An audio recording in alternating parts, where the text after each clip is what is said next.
Welcome to the Healthy and Wealthy and Wise podcast with global sales trainer and professional speaker, Lois Kofi.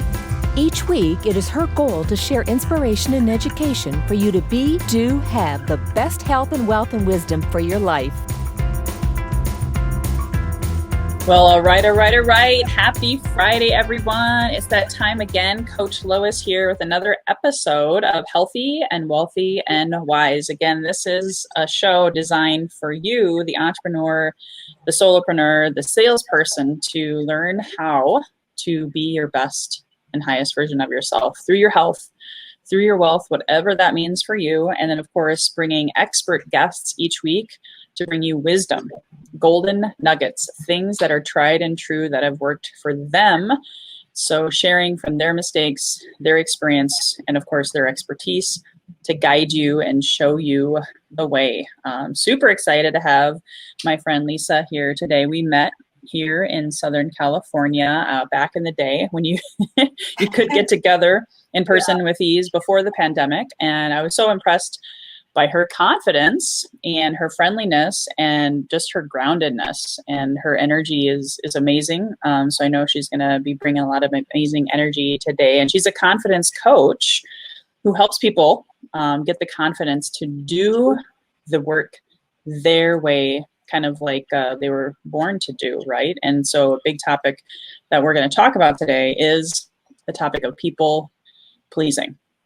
She has a master's in psychology, so she's studied a lot of what's going on in our mind. And I do know that as a recovering people pleaser, I'm really, really excited about this podcast today. So if you guys see value, as always, please hit the share button. And if you're tuning in live, go ahead and let us know where you're tuning in from and comment below #live. And if you're on the replay, go ahead and hit #replay. So Lisa, I'm just going to turn over to you. I'd love for you to introduce yourself, tell us how you got to be where you are today, and then we'll dive right into the topic of the day on people pleasing.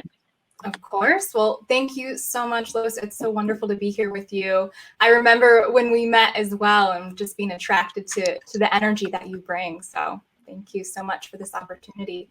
And hello, everyone. It is wonderful to be here with you. So my story with people pleasing, it started about 5 years ago, actually. And I remember I used to get so anxious before going to sleep whenever there was a big work event that I wouldn't be able to sleep the entire night. And I would get so stressed. So I would vacillate from anxiety and then into frustration. And it was a lot of beating myself up, a lot of self-critique.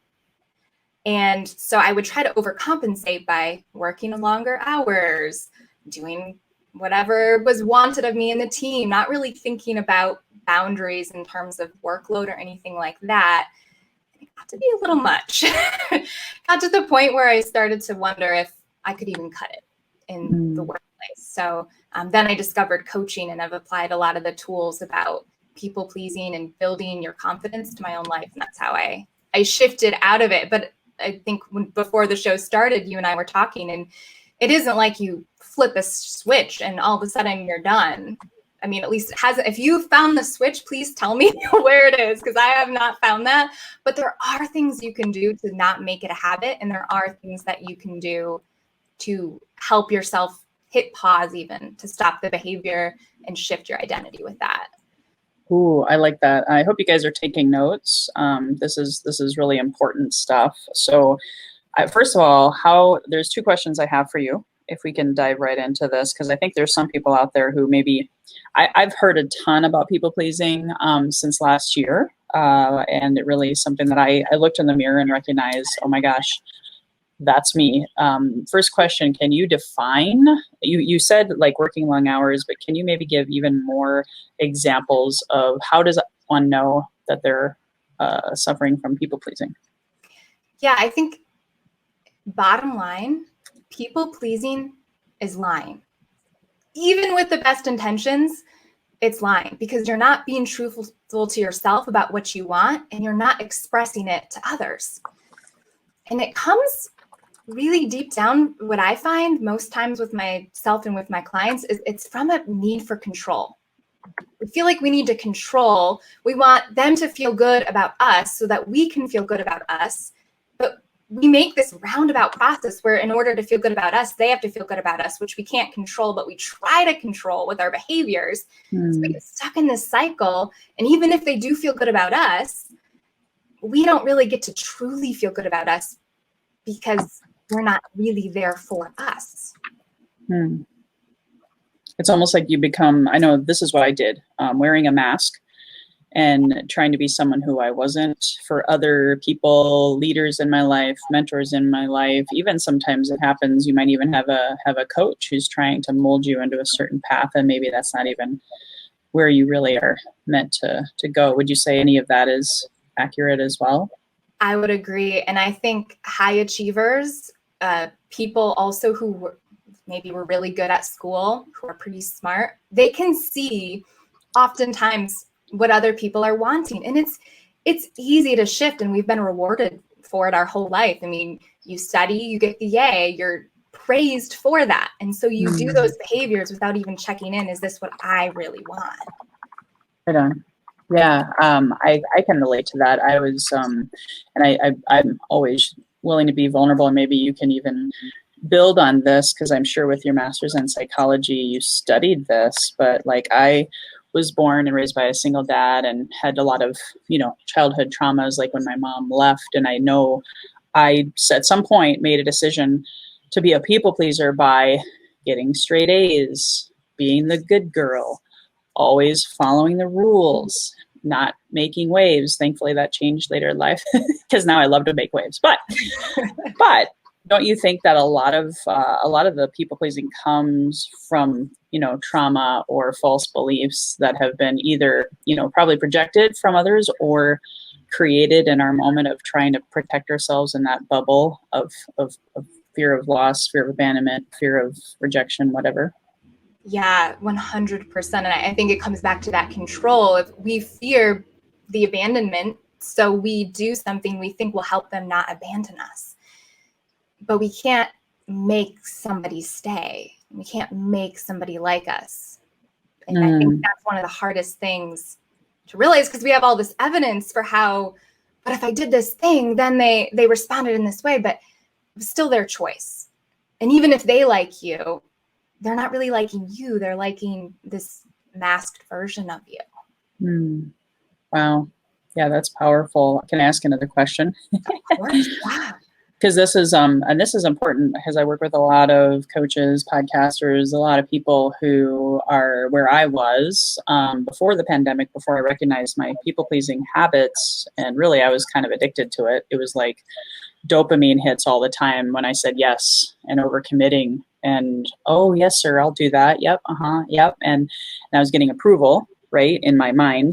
That was all up here, right? And no one made me do anything. No one held me, hostage on. It was me allowing that to happen, but it also put a cap on my income. So I could never get that 4-figure a month monkey off my back. And when I released that, then I went to 5 figures a month and beyond. Do you see that when you work with your clients that are struggling with people pleasing? Is it impacting their income? Yeah, I would say it does impact income. I see it often from a career standpoint in terms of getting that promotion. We think people pleasing will get us farther in our career, and that's part of the reason we keep doing it. And it honestly, to a point, it can, but is it, 1, the career you want? 2, is it the way you want to get there? And 3, there is a point where the boss no longer wants a yes person. They want somebody who will actually share what they truly believe, because that's going to be what spurs the conversation within the team. So that's more from an organization perspective, but I can see how it would apply also to entrepreneurs and coaches alike.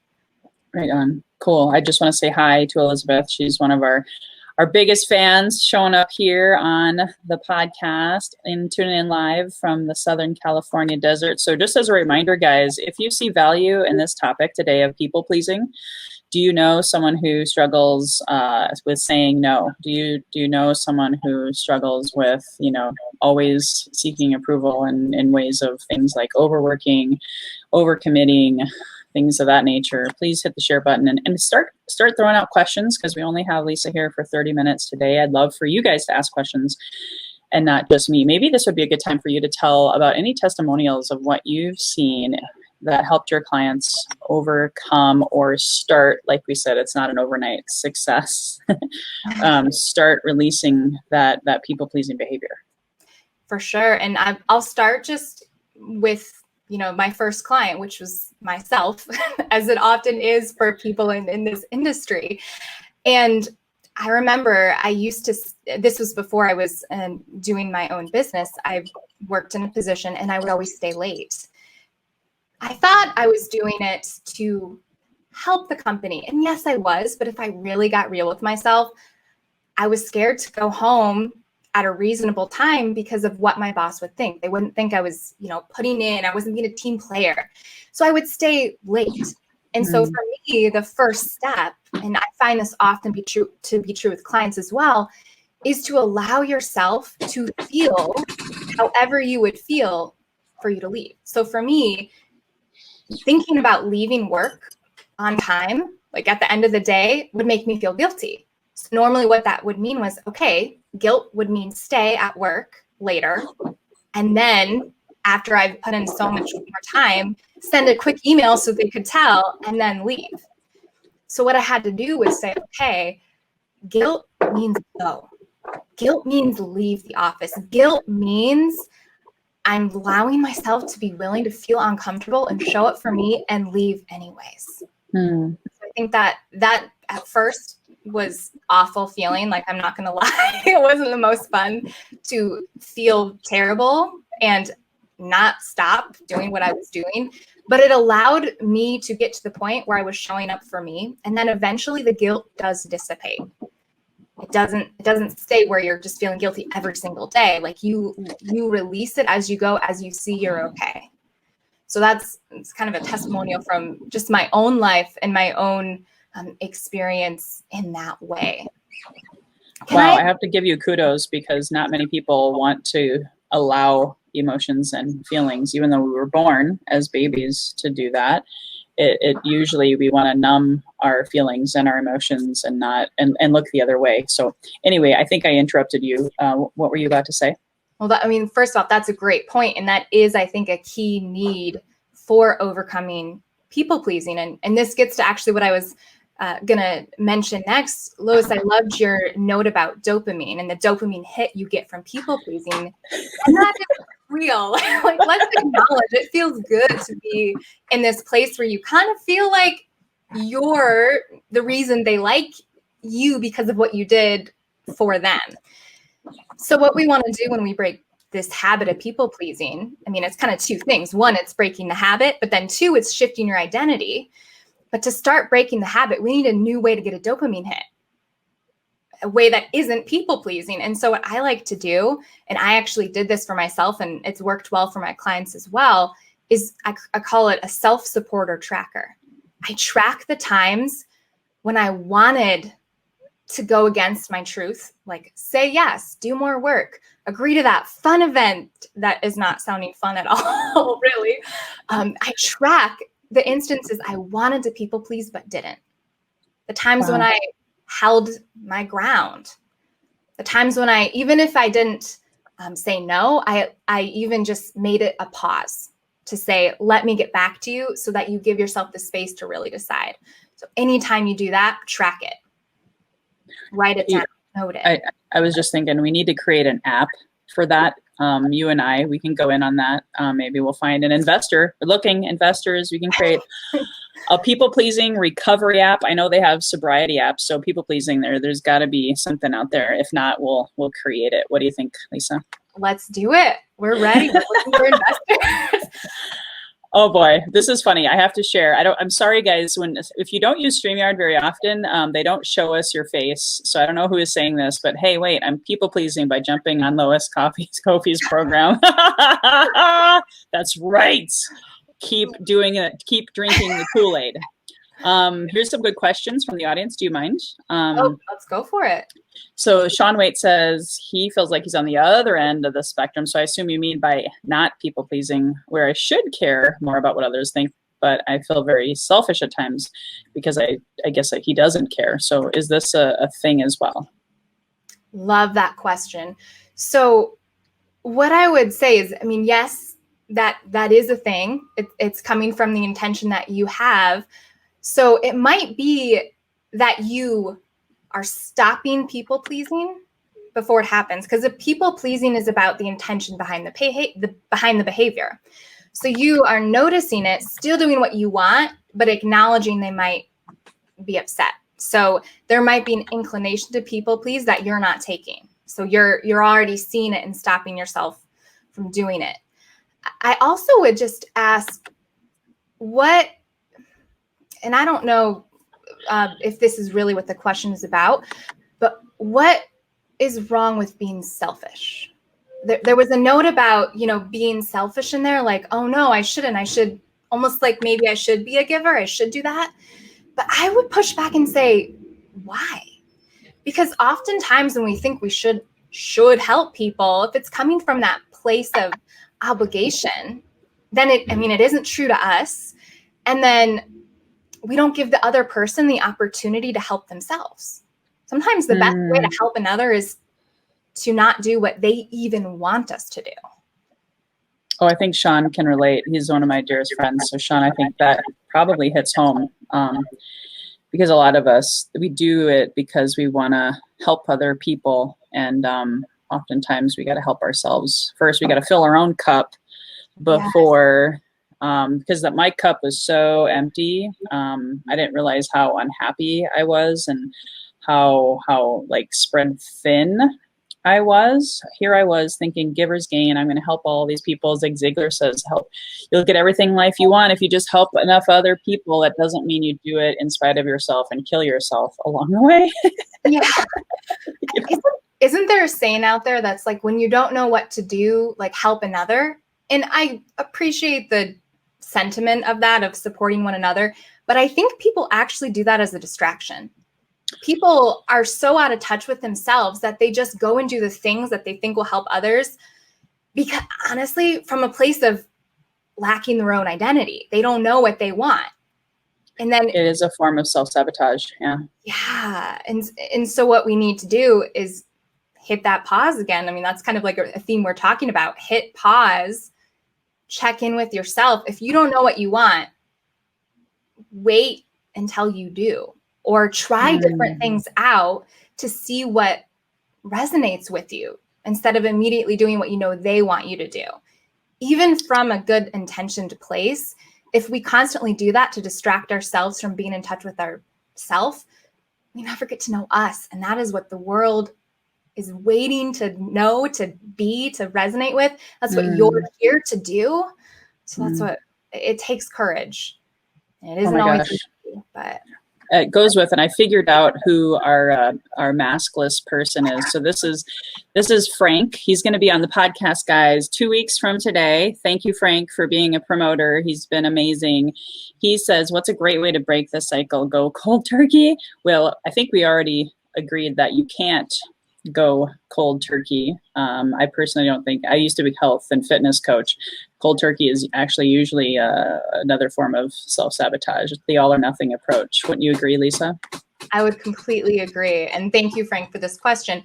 So then what I would advise is there's the two sides. There's the habit and then there's the identity piece. So I would start first with that self-supporter tracker. Help yourself see how you're not people pleasing. Because I mean, even through this whole thing, we've kind of joked around about how we're recovering people pleasers, but I actually tell my clients like not to call themselves that anymore. Like, we're not recovering people pleasers. We can't be a behavior. We can't be an intention. That's the thing we did from a certain intention. It's not who we are.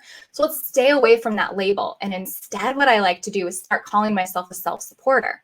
I'm like, relabeling myself, owning that as is who I am instead. And so Frank, it's start that self-supporter tracker. And then also, Lois, I don't want to get too teachy here.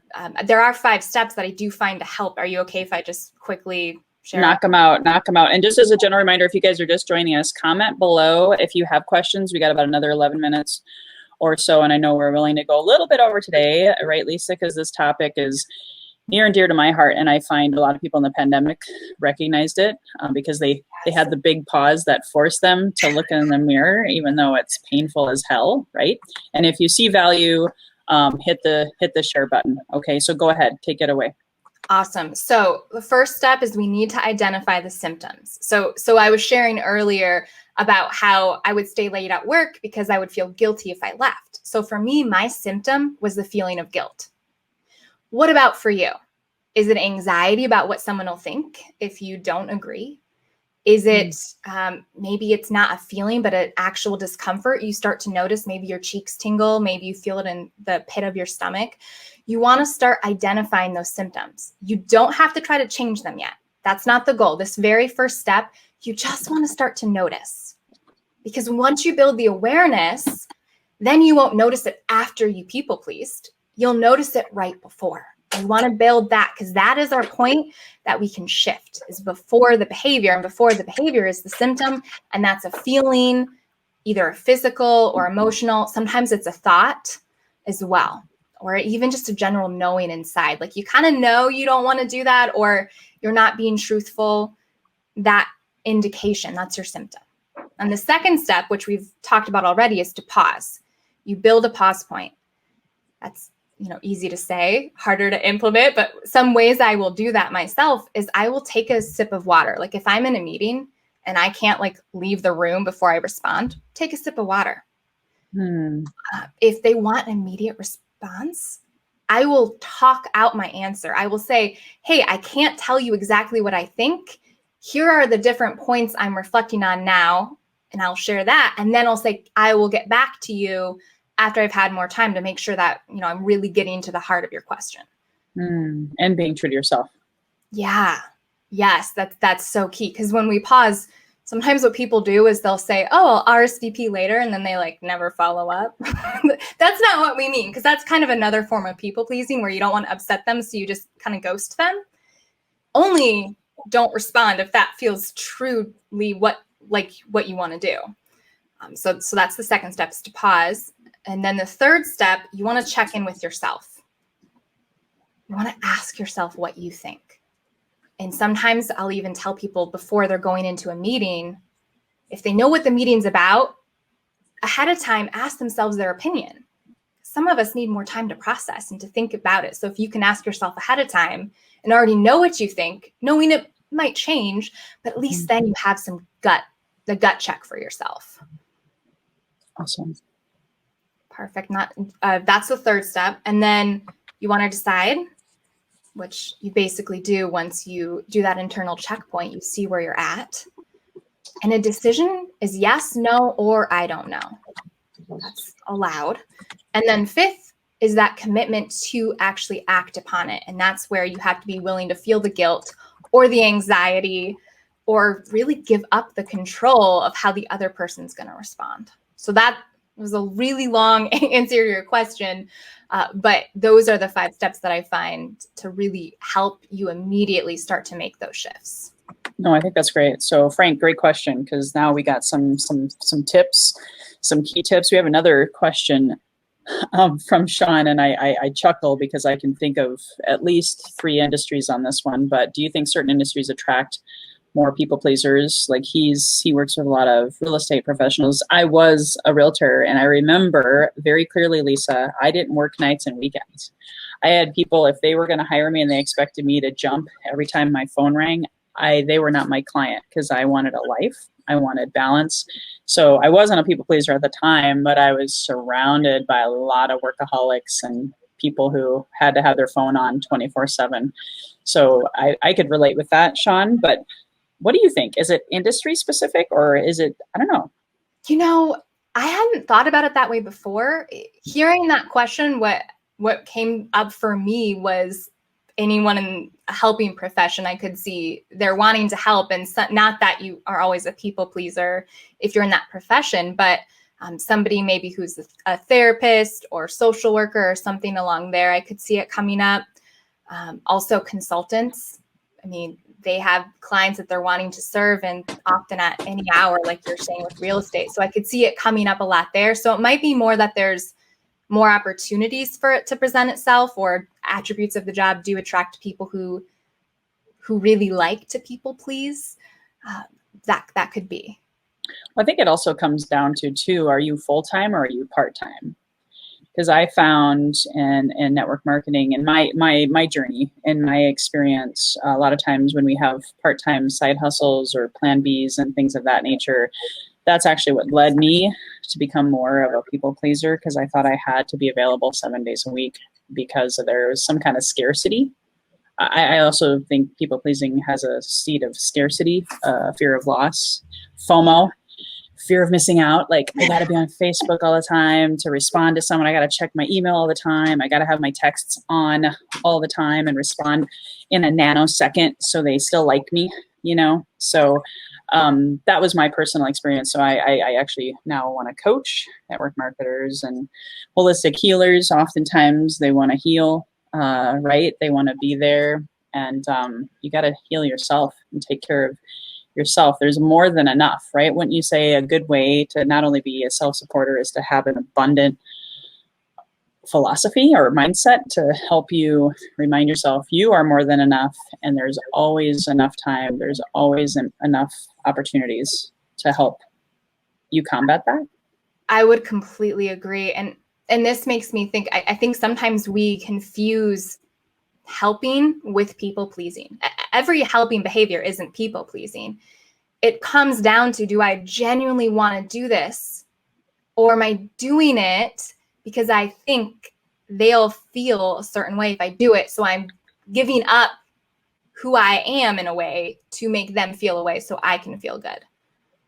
So it comes back to that piece around the genuineness of it in terms of, do I want to? Is this true for me? Mm. Because we can be in the helping field and not be people pleasing. Or we can be in a job we don't like, doing an activity we don't love, and it doesn't make it people pleasing unless we're aligned to ourselves. Because sometimes there's activities in a job, yeah, I don't love doing this, but I see how it could help me further out in my career. So even though I don't like it in the short term, genuinely long term, this will help. This is good. This I can see is true for me. I don't have to lie about it and pretend I love it, but I can find ways to enjoy it. I can find ways to make it work for me. I can tell myself there are things about it that do matter. I can help myself to see that. Well, and I think for me too, this is one more symptom. And if we'll take time for one more question. So if anybody has one more question, please comment below quickly before we wrap it up. For me, another symptom of people pleasing was chronic fatigue, exhaustion, digestive issues, health issues, because I was doing too much, on that hamster wheel, saying yes to too many people, thinking I had to, because I had to work hard in order to be successful, right? That was the lie I told myself. And now I'm like, whew, I'm not doing that anymore, because my health started to fall apart. And when I started taking weekends off and nights and weekends off again, like I had way, way back in the day when I was way more balanced and not a people pleaser, oh my gosh, I'm coming down on my thyroid medication. My digestion's improved. My sleep is better. Have you seen that as another common side effect of people pleasing? Yeah. People burn out, whether it's emotional and that's where it ends, or whether it takes on this physical component that you're describing. And I mean, the culture we live in promotes people pleasing. A lot of bosses want people pleasing. A lot of clients benefit from you people pleasing. So it does take courage to stay true to yourself. And courage, unlike confidence, feels kind of terrible because you're like, I don't know how this will turn out. I've surrendered my control of how the other person's going to feel, and I'm still showing up doing this thing for me anyways. Wow, you just made me think of a really sad statement, and I don't want to offend anyone here, but I have to share this. I heard this, and I wish I could go back and really understand the statement, because I didn't see it as a people-pleasing thing. But I had a woman in corporate America who told me, if she needed to get something done, she knew she could always give it to one of her alcoholic employees because they wouldn't say no. They would say yes, because that was a symptom for them of people pleasing, just saying, yep, give me more, give me more. I mean, can you imagine that? Can you imagine hearing someone say that? And we have a society that's addicted to a lot of things, whether it's Netflix, whether it's work, whether it's substances, whether it's, whatever, right? Yeah. That's brutal. And I think that is a call to all of us, that while society doesn't necessarily promote supporting yourself over people pleasing, it's not going to change until the individuals change, till the individuals are willing to take that step, to say no, to not agree. And it's going to feel terrible, but it is a gift to you. And it's also what all of us in this world can do to make this world ultimately a better place, because then we all get to be us. And that's what we're meant to be. That's why we're all here, to get to be us and to share us. Your true highest and best version of yourself. I think that's a perfect segue. Awesome. To tell us, where can people find you, Lisa, and tell them about your confidence guide, your free gift that I've now put on the screen, guys. And I'm also going to drop it below in the comments and put it in the show notes as well. Awesome. Thank you. So you can find me at beliefseed.com. And then for some free resources, if you go to beliefseed.com and then /confidence-guide, I have some pretty awesome resources for you there. So the main one that I want to make sure to highlight here is a ebook, and it's 40 pages about the 5 myths that often stop us from fully showing up as us. They're myths that society has taught us, not from to try to keep us down, maybe, but they're not even intentionally taken in, but they block us from accessing who we are. So when we know what these myths are, we can start to shift out of them, we can break through them, and we can feel more confident, whether it's at work, whether it's with your clients, whether it's with your family. So I want to offer that to you. You can get that there. I also have some different webinars that are recorded there for different topics for anyone interested, and an opportunity to do a consult call with me as well. If you really want to dive deep about confidence, talk with me one-on-one, get an idea of your specific blockers, and we'll diagnose what's going on and talk about what your next steps can be for you. So that's what I have to share with you today. That's amazing. That's incredible. All of that for free, you guys. Please. It was so much fun putting it together. Well, guys, hit the share button on this. I just got a couple announcements, and then I want to ask Lisa our closing question that I ask of all of my guests. I want to, guys, first of all, I'm excited. Next Tuesday, I celebrate my first year anniversary, hopefully first of many years of my podcast. I want to give a shout out to Josh Field for sending me this gorgeous mug that now is going to be deemed my weekly podcast show mug, just so you know, Josh, at least for the foreseeable future. But celebrating a year, and I'm going to tell you the good, the bad, and the ugly of what have I learned about myself through this journey, because I was just uncovering my people pleasing actually just before I launched this podcast. So I was terrified to launch this podcast, imposter syndrome, all of the fears. I mean, I cried a lot of tears because I was afraid. I didn't have the confidence to show up as the real Lois, fear of judgment, the whole 9 yards. And then how did I turn that and make 6 figures in the first 9 months of launching my podcast? I'm also bringing on my coach who helped me do that. He's going to be making a cameo appearance, and I'm giving away $2,000 worth of coaching for those who want to experience my lead generation and mastery coaching, increasing your sales results in less time. So tune in, tune out, sign up on this link to register. You've got to register for the prize on that page. You've got to show up during the live, which is Tuesday from 3 to 4 p.m. Pacific. I try to pick a time. I know my Europeans are probably like, but I try to pick a time that is reasonable, hopefully, for everyone. I've got so many time zones represented here. And then I'm going to be giving away a lot of value, of course, on that call. So tune in, show up, show out. And then just one last kind of teaser for my August 5-day challenge. If you want to generate 5 over 5 days, 100 leads and how to follow up with excellence in this new normal. I'm re-releasing that version 2.0 for the last time this year for free. Otherwise, you normally have to pay $500. So sign up at loiscoffey.com/challenge. And I hope to see you guys at one or both of those opportunities. So last question that I always ask ultimately is, when you think of or hear the phrase healthy and wealthy and wise, Lisa, what does that mean for you? Love that question. And thank you for those awesome new resources that you're doing with the challenge and the anniversary episode as well. So for me, healthy, wealthy, and wise, it really is about taking that veil off, the mask, and showing up as you, bringing your full self to the table. That's what you're here for. And that's your gift to share with yourself, for one, and with the world. So when we can show up in that way, when we can have the confidence to do that for ourselves, we better the planet, we better our own self as well. So that's what it means to me to be healthy, wealthy, and wise.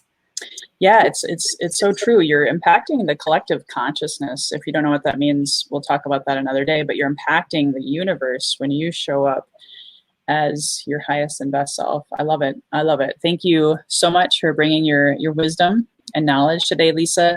Again, if you guys saw value, not only hit the share button, make sure if you're seeing this in YouTube or you're finding this on someone's page right now, maybe for the first time, never heard of this show, join Lisa, myself, and all of my amazing like-minded friends. There's over 1,000 of us inside of my Facebook community now. I'm so excited to have this positive, supportive, like-minded group of go-givers, but not people pleasers, right?